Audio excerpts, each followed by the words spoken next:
से बोलो बाल मंडली की जय। बाल मंडली कैसे हैं आप सभी? Very very good morning to all of you. समझ गए क्योंकि फर्स्ट टाइम जब हम मिलते हैं किसी से तो वहाँ गुड मॉर्निंग बोल सकते हैं हम लोग। और आज आपको हम बतला दें कि गुड मॉर्निंग होता क्या है। जब हम किसी से फर्स्ट टाइम मिलते हैं तो गुड मॉर्निंग बोल सकते हैं, या हमारे लाइफ में कोई नई चीज़ हो जाए, कोई नई किरण उत्सुक हो जाए, या कोई अजीब हो जाए जो हमारे लिए बहुत फ़ायदेमंद हो, तो वहाँ भी गुड मॉर्निंग बोल सकते हो। ठीक है, तो फिर आपका क्रिएटिव स्टडी बैच में स्वागत है एक न्यू लेसन के साथ। अगर आप ऑफलाइन क्लास करना चाहते हैं तो king Kong spoken English Sasaram Rohtas में है, आप वहाँ आकर कर सकते हो। तो मेरे बाल मंडली, आप पेन कॉपी लेकर के आप बैठ जाएं। आज हम टेंस का लास्ट पढ़ाने वाला हूं मैं। टेंस का लास्ट फॉर्म क्या है? Future perfect continuous tense. Future perfect continuous tense हम पढ़ाते नहीं हैं, हम सोचते हैं कि आपके माइंड में डायरेक्ट डाल दिया जाए, क्योंकि माइंड में होगा तो सब कुछ होगा। कॉपी और कलम लेकर के किताब कहाँ जाओगे? कहाँ जाओगे? स्टेज पर इंग्लिश बोलना होगा तो कॉपी लेकर जाओगे? नहीं, जो माइंड में है, याद है, उसे लेकर जाओगे। और आज के स्टूडेंट्स ऐसे हैं जो इंग्लिश को समझते हैं कुछ नहीं। अरे 10 क्लास से पहले तो आपकी यही सोच थी कि इंग्लिश के लिए कोई जगह हमारे माइंड में नहीं है। क्या होगा इंग्लिश सीखकर? क्या करेंगे हम लोग सीखकर? लेकिन आज अब सोच लो कि जैसे जैसे टाइम आ रहा है, किसका आ रहा है? इंग्लिश का आ रहा है। इंग्लिश के बिना, जैसे कि पुरुष के बिना आन्हर, जैसे कि औरत पुरुष के बिना क्या होती है? अंधी हो जाती है। उसके लिए सब कुछ खत्म हो जाता है। वैसे ही इंग्लिश क्या है? English is most important for everyone. Whatever you study in India, but you should have English. You should not ignore English. I know you don't want to go to abroad. You want to live in India, but you should have English. आपको English आना ही चाहिए, क्योंकि सब कुछ English पे है। तो आज का टेंस है last, future perfect continuous tense. अभी तो बहुत कुछ बाकी है, अभी तो हम लोग बेस में चल रहे हैं। बाकी का इंग्लिश आप तब पढ़ेंगे जब आपका बेस ठीक रहेगा। जब मकान का नीचे का नींव ही खत्म है तो 2 तल्ला 3 तल्ला 4 तल्ला कैसे बनेगा? First floor, second floor, third floor, 100 floor कैसे बनेगा?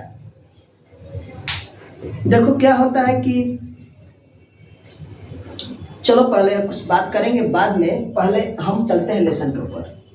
फ्यूचर परफेक्ट कंटिन्यूअस टेंस, इसमें क्या होता है कि कोई काम लंबे समय से चलते रहेगा, उसका टाइम फिक्स रहेगा, यानी उसमें टाइम भी दिया रहेगा, टाइम के अनुसार काम करना है। समझ गए? तो उसको बोलेंगे फ्यूचर परफेक्ट कंटिन्यूअस टेंस। तो इसका स्ट्रक्चर देखते हैं। Subject plus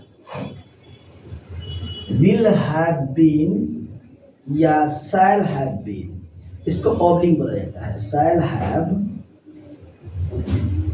been plus V4 plus object plus for या from plus time plus other. इस टेंस में सिंस का यूज नहीं किया जाता है, ग्रामर में नहीं है, इसलिए हमने सिंस का यूज नहीं किया। हमने सिंस के बदले में फ्रॉम का यूज कर दिया। ये भी नहीं था, लेकिन मैंने प्रीपोजिशन से इसको उठा लिया, और उठाने के बाद मैंने सोचा कि इस टेंस में इसको अप्लाई कर दें, क्योंकि कुछ अलग होना ही चाहिए। अलग होगा तब तो कुछ अलग होगा। अगर वही चीज होगा तो फिर वही चीज होते रहेगा। समझ गए? चलो आप इसमें देख रहे हो ना, क्या लगा रहेगा? सेते रहेगा। अब सेते रहेगा मीन्स मजा आ रहा है ना? सेते रहेगा कैसा लग रहा है? सेंटेंस बनाओ। वह सुबह से पढ़ते रहेगा। ये है सेते रहेगा। तो चलो तुम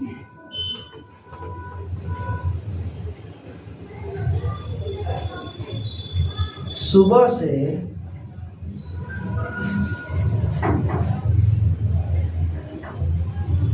मीनिंग याद करते रहोगे।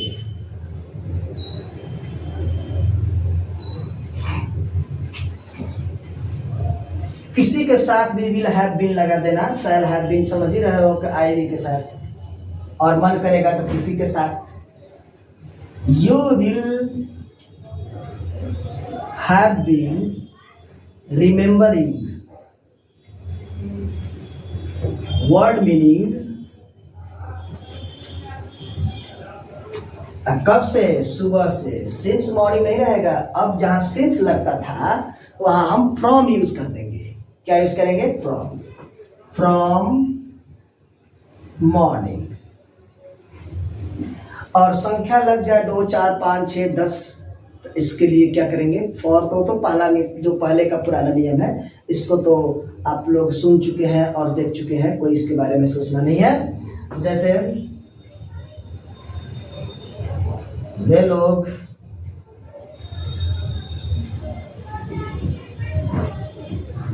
दस दिन से, वे लोग 10 दिन से तुम लोगों को पढ़ाते रहेंगे।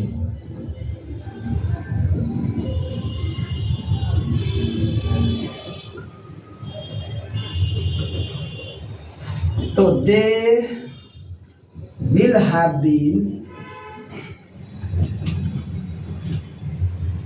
पढ़ाना का टीचिंग, तुम लोगों को यू 10 दिन से फॉर 10 डेज। तो अगर इसका हम लोग देखेंगे, इसका 6 सेंटेंस बना दें। देख लो 6 सेंटेंस।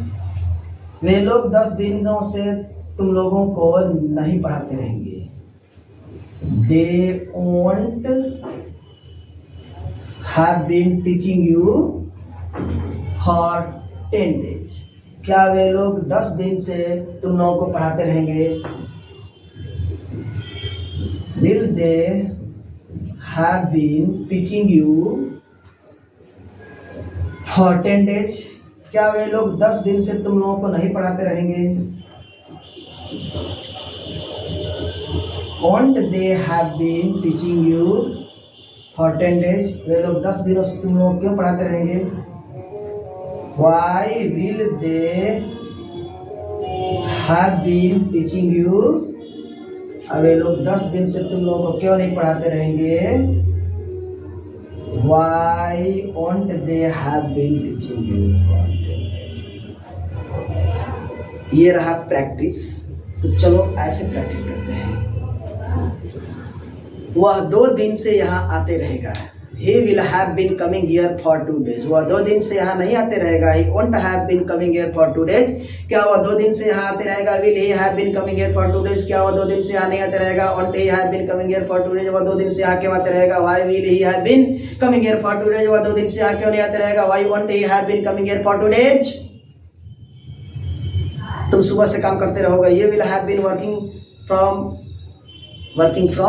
morning। तुम 2 दिन से तुम इसको क्या है कि इस तरह का सेंटेंस जो आएगा, इसका स्पीड में क्लियर होना चाहिए, स्पीडली होना चाहिए। ऐसा बोलो कि लगना चाहिए कि सुपर फास्ट की तरह। समझ गए? जैसे कि मान लीजिए हम लोग 10 दिन से यहाँ पढ़ते रहेंगे।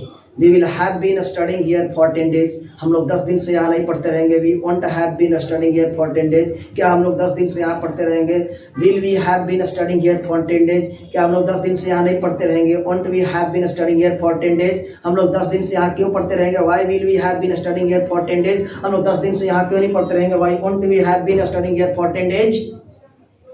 इस तरह से घर रह करके प्रैक्टिस करते रहो।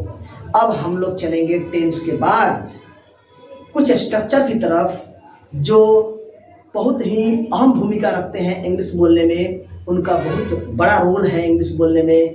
क्योंकि उनके बिना भी इंग्लिश आपका फंस सकता है, क्योंकि जो बोलना चाहेंगे वो नहीं बोल पाइएगा, आपके सोच का इंग्लिश नहीं बन पाएगा। इसलिए उनके और भी हम चलेंगे अब टेंस के बाद। तब तक के लिए आप लोग इसको नोट कर लें। फिर मिलते हैं हम लोग नेक्स्ट वीडियो में। तब तक के लिए have a nice day, good day.